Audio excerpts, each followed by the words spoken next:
Helena Rivers scrubbed the observation deck floor with mechanical precision, her hands moving in practiced circles while her mind wandered to darker places. The cleaning solution smelled sharp and chemical, burning her nostrils the way worry burned through her chest. Below in the sanctuary's medical wing, her daughter Ruby lay sleeping under the watch of automated care systems, her small body fighting a battle that cost more money than Helena could ever hope to earn. The Celestial Preserve stretched across 50 square miles of Meridian's northern continent, a monument to conservation and scientific achievement. Helena had worked here for 3 years, invisible among the hundreds of maintenance staff who kept the facility running. She cleaned floors that scientists walked across without seeing her. She emptied bins filled with research notes about creatures worth more than her entire bloodline. She was a ghost in a palace of wonders, and she had accepted this reality because it came with basic medical care for Ruby. But basic care only slowed the inevitable. Ruby needed advanced cellular regeneration therapy, treatments that existed but remained locked behind walls of credits Helena would never possess. Every night, Helena watched her bright, curious daughter fade a little more. Every morning, she returned to scrubbing floors and pretending tomorrow would somehow be different. Today, however, something had changed in the preserve. Helena noticed it in the hurried footsteps of researchers, in the urgent conversations conducted in hushed tones across a dozen alien languages. Her translation implant picked up fragments as she worked. The dragon. Critical condition. No hope. Reallocation of resources. Thornscale was dying. Helena had heard the name whispered with reverence since she started working here. Thornscale the Eternal. Thornscale the Wise. One of only 7 dragons remaining in the known universe, creatures so ancient they remembered when humans were still confined to their birth world. The dragon had been at the Celestial Preserve for 200 years, a living treasure that drew researchers from across the galaxy. Now he was starving to death, and nobody knew why. Helena pushed her cleaning cart toward the massive viewing window that dominated the eastern wall. She had cleaned this deck 100 times but had never really looked at what lay beyond the transparent barrier. Maintenance workers learned early to keep their eyes down, to focus on their tasks and not gawk at the wonders reserved for those who mattered. But today, Helena looked. The chamber beyond the window was vast enough to contain storms. Golden sand covered the floor like an ocean frozen in time. Massive crystalline formations jutted upward, catching and refracting light from artificial suns. And there, in the center of this carefully constructed paradise, lay Thornscale. Helena forgot to breathe.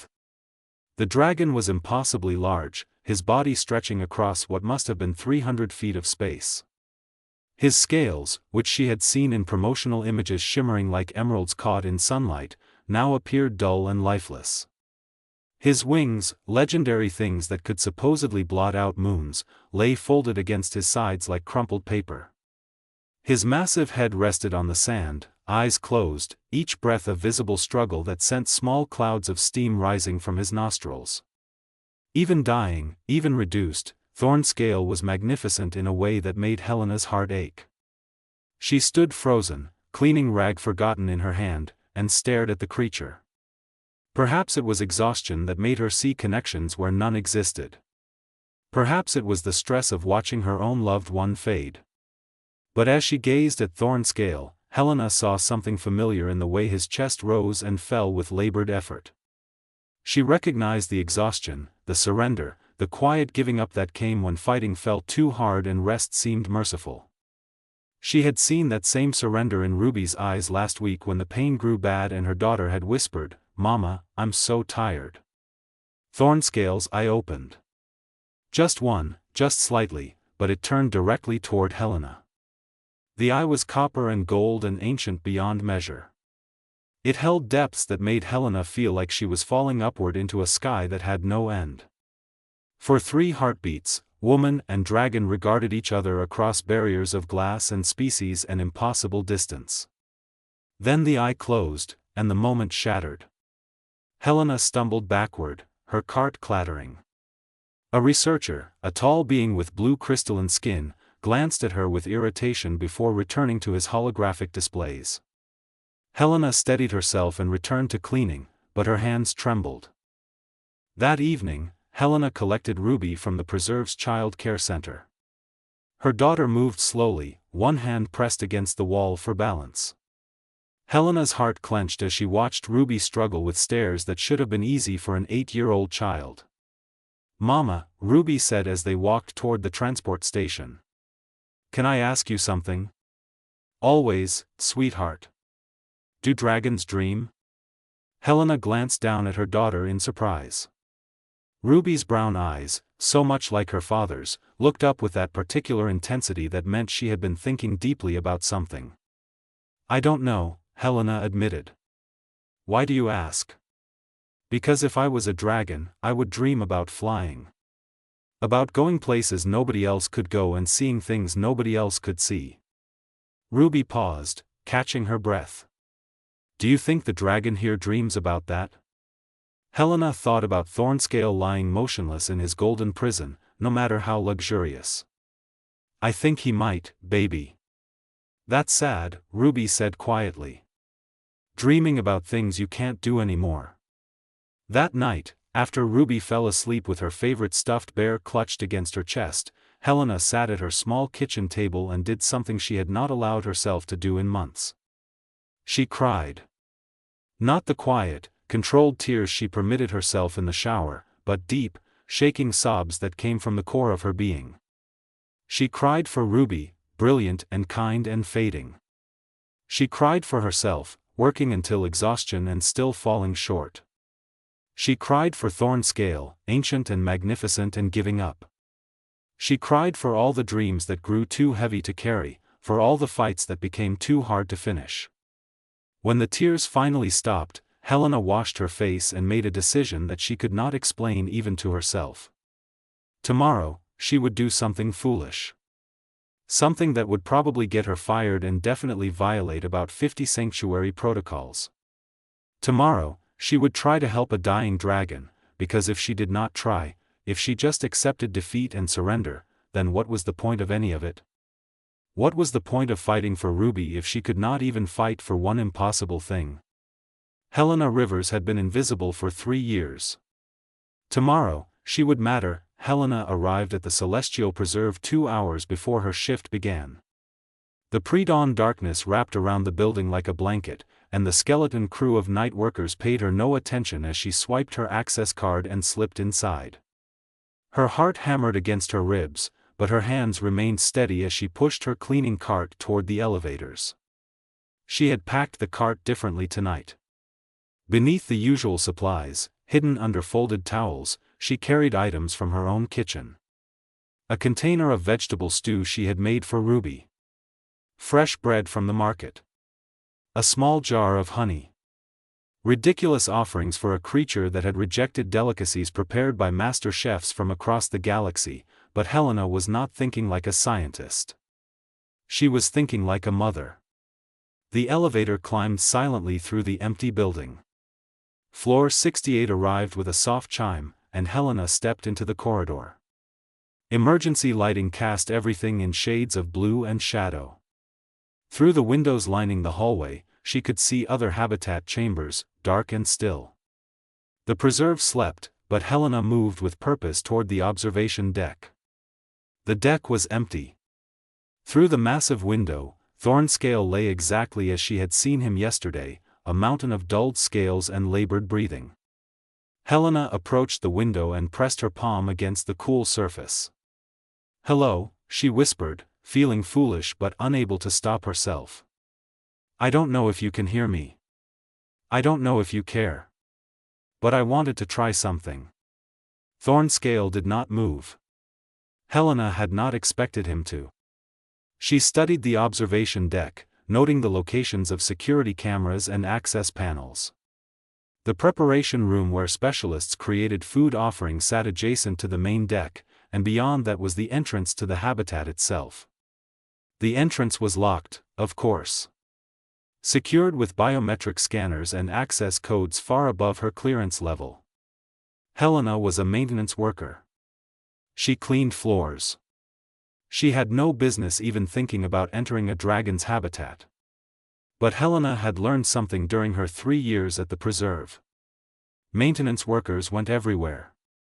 They fixed things, cleaned things, accessed spaces that even researchers sometimes forgot existed. And Helena had fixed the lock on the habitat entrance 6 months ago when it malfunctioned. She remembered the override sequence the technician had used. Her fingers trembled as she entered the code. The lock clicked open with a sound that seemed impossibly loud in the quiet facility. Helena stood frozen, waiting for alarms, for security, for consequences. Nothing happened. The preserve remained silent. She retrieved the food containers from her cart and stepped through the doorway. The heat hit her immediately. The habitat chamber maintained temperatures that would support dragon metabolism, and the air shimmered with warmth that made sweat spring instantly across Helena's skin. The golden sand beneath her feet shifted and whispered as she walked. The artificial suns, dimmed for night cycle, still cast enough light to see. Thornscale loomed before her, so massive that her mind struggled to process the scale. His head alone was larger than her entire apartment. Each of his claws could have pierced her body like paper. She was an insect approaching a mountain, and every instinct screamed at her to run. Instead, Helena walked forward until she stood 20 feet from the dragon's head.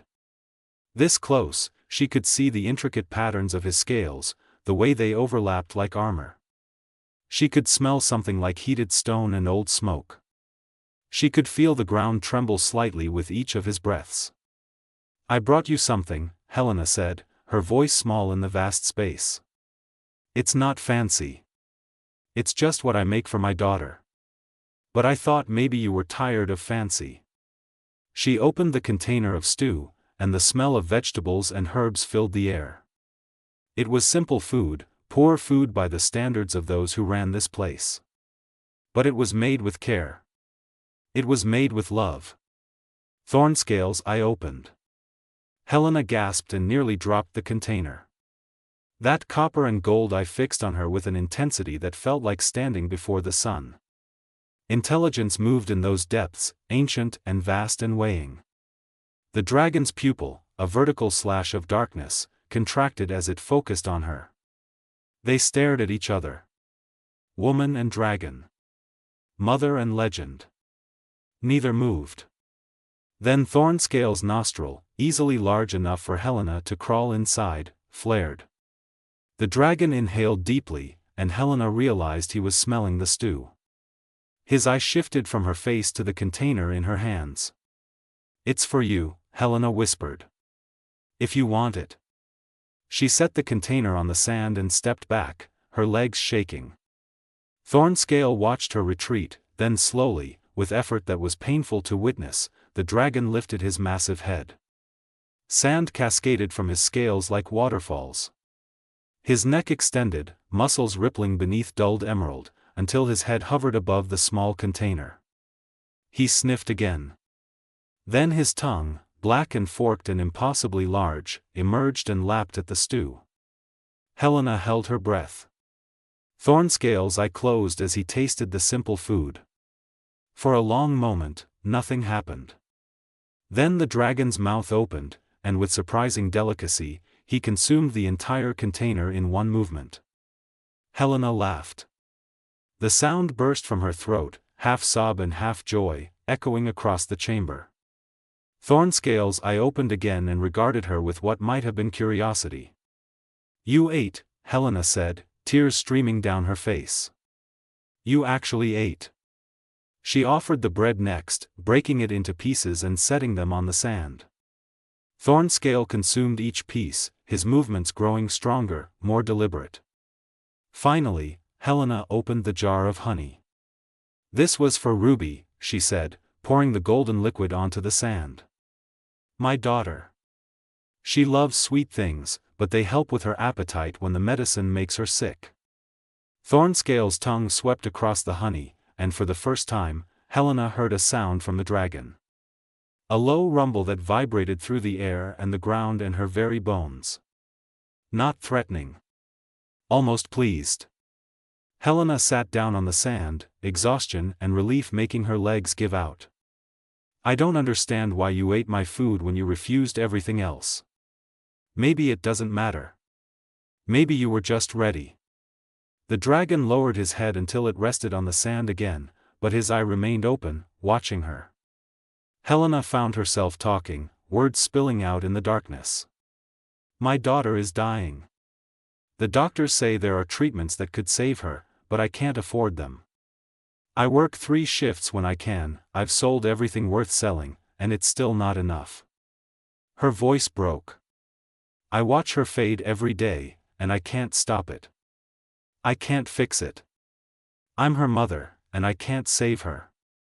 Thornscale made another sound, softer this time. Almost gentle. I came here tonight because I needed to do something. To try something impossible, because sitting and accepting defeat was killing me. Helena wiped her eyes. Maybe that's what you needed too.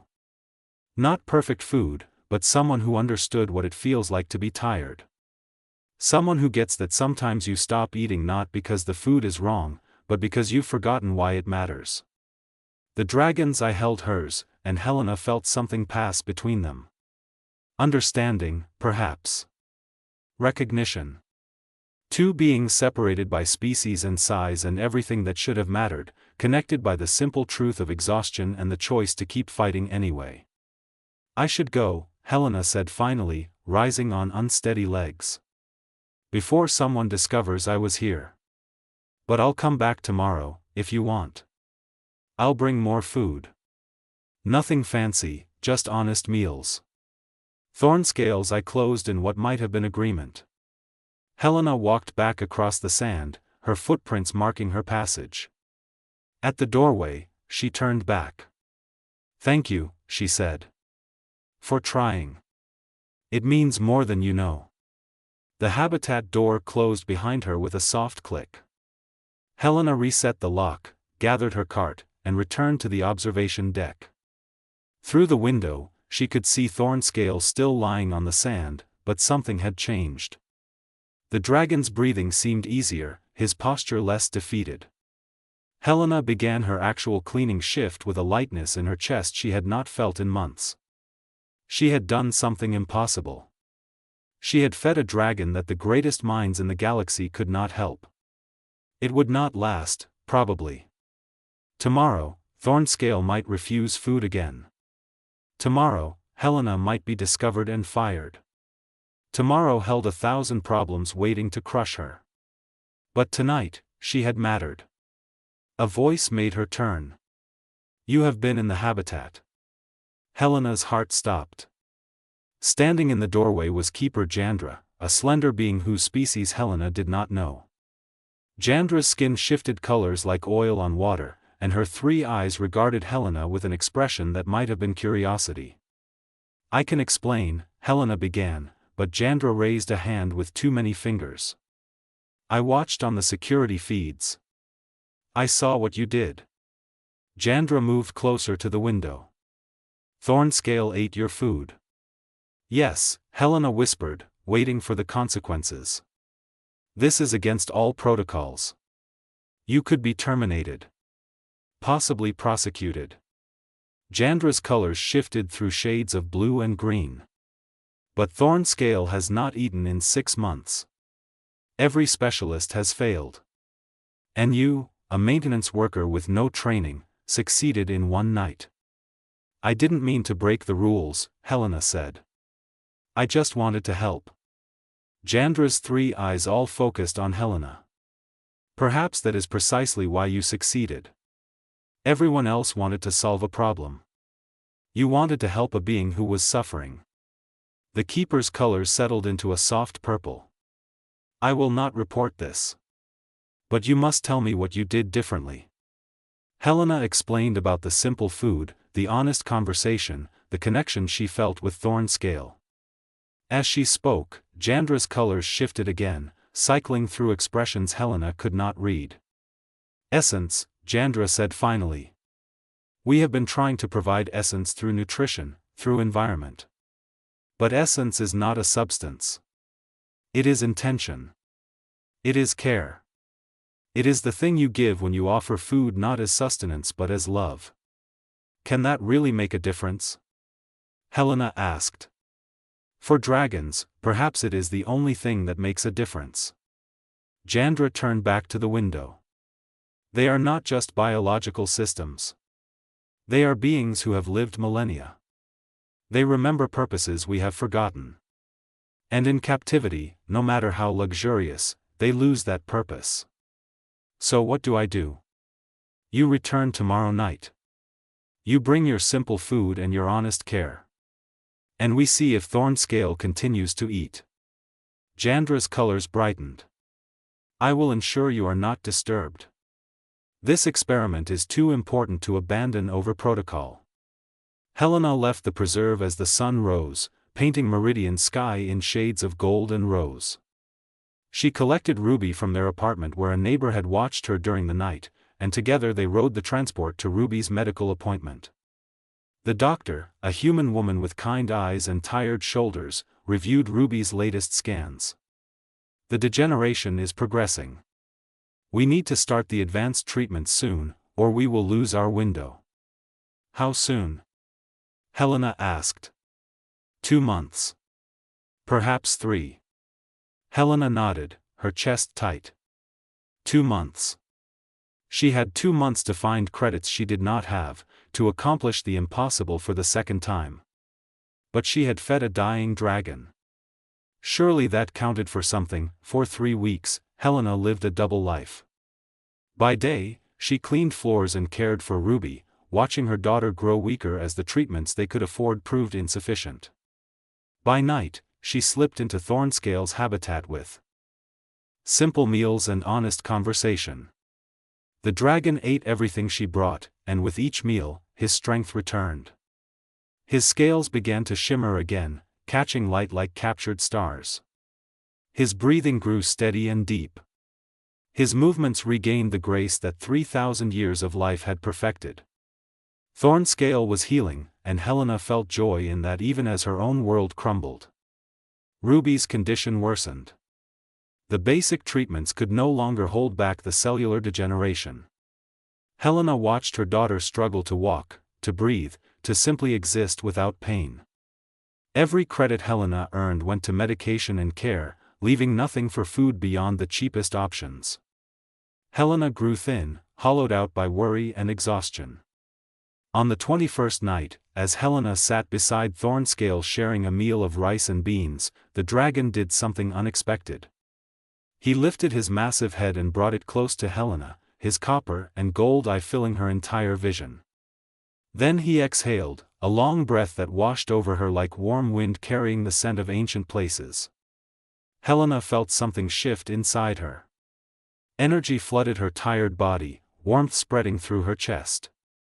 For a moment, she saw flashes of memory that were not hers. Skies filled with dragons. Worlds being born. The touch of minds so vast they could hold galaxies. Then the vision faded, and she sat gasping on the sand. Thornscale had given her something. Essence, life force, whatever the ancient texts called it. The dragon had shared a portion of his returning strength with the woman who had saved him. Why? Helena whispered. Thornscale made that deep rumbling sound that might have been dragon laughter. His eye held hers with clear intelligence, and Helena understood. Because she had cared when no one else could. Because she had seen him not as a problem to solve but as a being who suffered. Because that mattered. Helena returned home that morning feeling more alive than she had in months. Ruby was awake when Helena arrived, sitting at their small table attempting to eat breakfast. Her daughter looked up with a smile that broke Helena's heart with its fragility. "Mama, you look different." "Do I?" Helena sat beside her daughter and pulled her close. "You look like you're glowing," Ruby said. "Like you have light inside you." Perhaps she did. Perhaps Thornscale's gift had been more than just energy.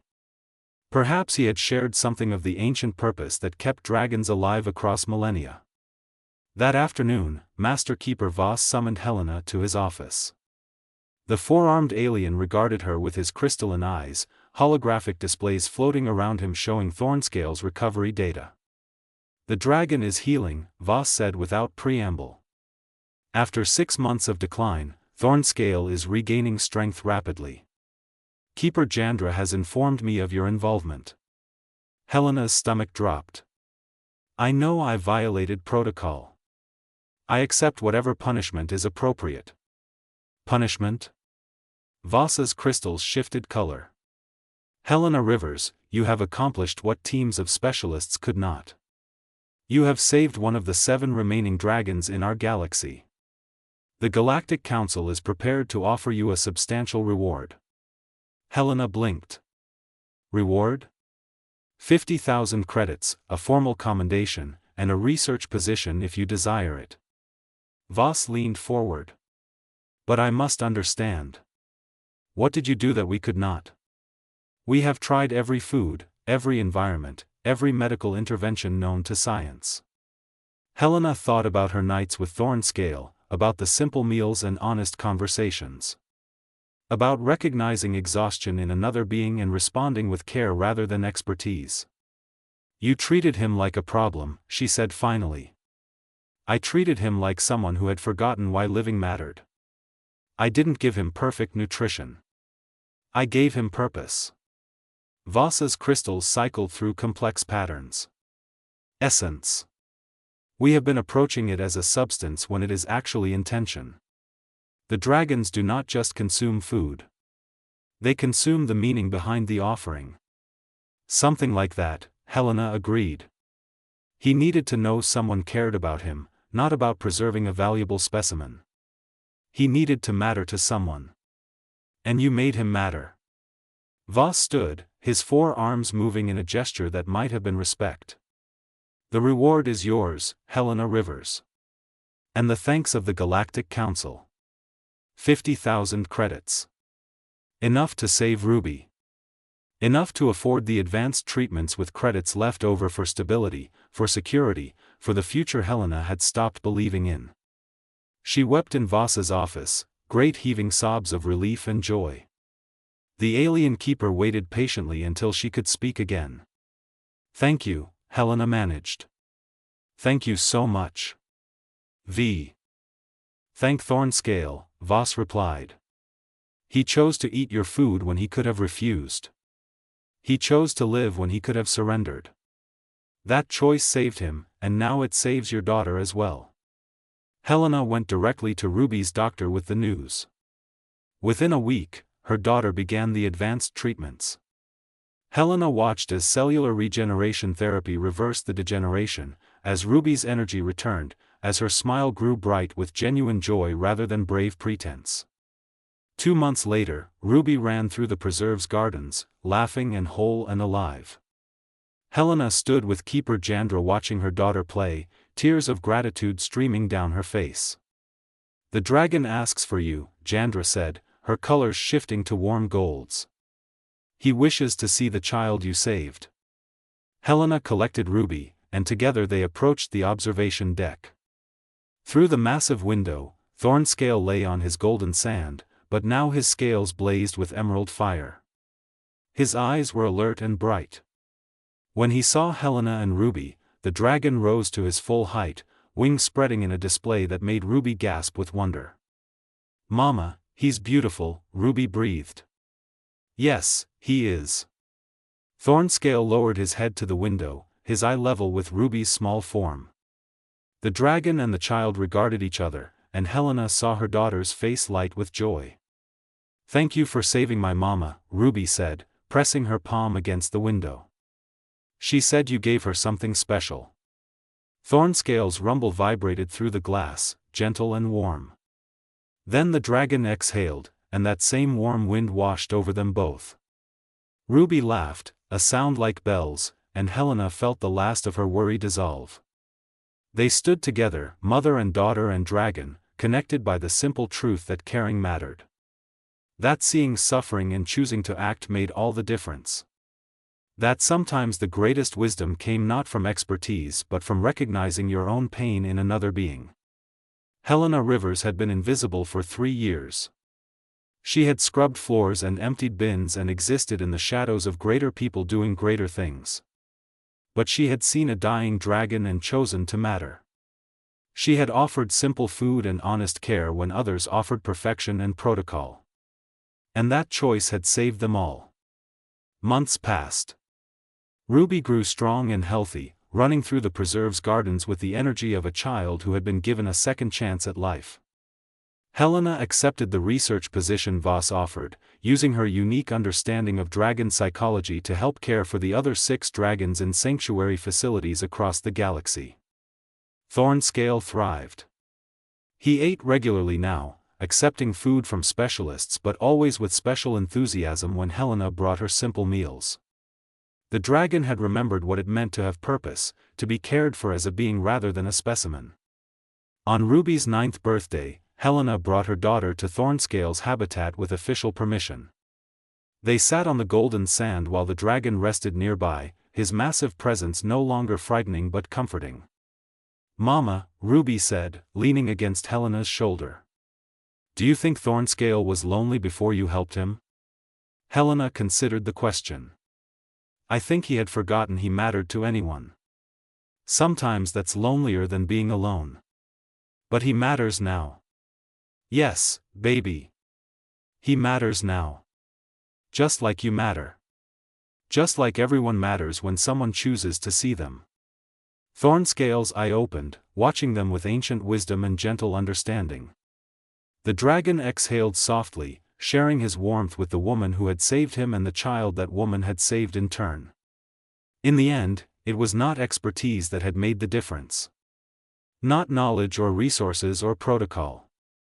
It was simple care offered honestly. It was one exhausted mother seeing suffering in another being and choosing to act even when action seemed futile. It was love given freely in a universe that had forgotten the power of small kindnesses. And that, Helena understood, was the essence that kept dragons alive across millennia. The same essence that kept mothers fighting for their children against impossible odds. The same essence that made life worth living even when living grew hard. The essence of caring enough to try.